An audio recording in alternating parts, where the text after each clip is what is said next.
Hey, Scott from Good Book Explorer coming to you today from South Dakota, Custer State Park in South Dakota. I'm trying to think, I think Mount Rushmore is just a little ways behind us over there, and Crazy Horse is in that direction. So we're kind of right in the thick of it here in the Black Hills of South Dakota. Continuing on with James, we're in chapter 3, and the passage we're going to look at today is about the last passage that James deals with, where he's speaking about the tongue. And he begins this passage by talking about how man has tamed all the animals, even birds, even reptiles, but he can't tame his own tongue. And I thought about that, how we have our domesticated dogs and cats, and we can train them to do certain things. And then one time at a fair, I even saw a chicken that could play tic-tac-toe in a machine. And then I think about the movies, how we see that they've even trained reptiles to do certain things. So it's true. Man has the ability to tame all of the animals, yet he can't control his own tongue.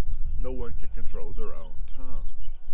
James is pretty clear on this when he says that the tongue is unruly, it's evil, and it's full of deadly poison.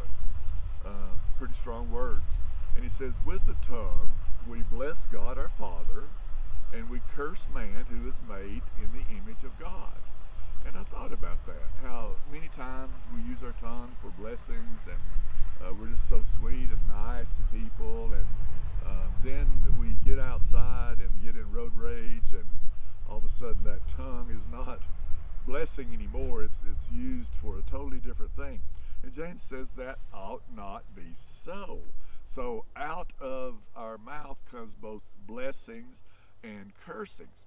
And James kind of makes a point how that shouldn't happen. It shouldn't be either or, it should be just one.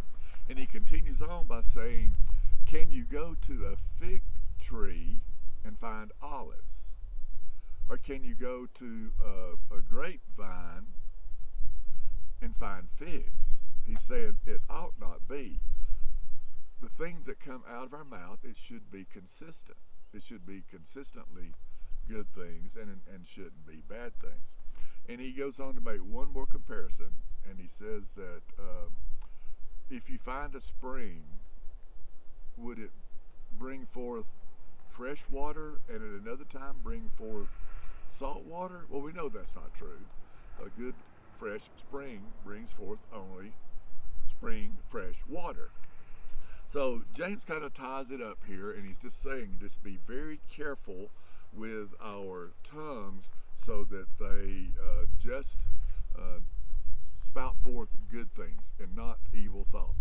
Hard to do, but a lesson for all of us. So, hey, thanks for visiting with us today, and we will see you next time.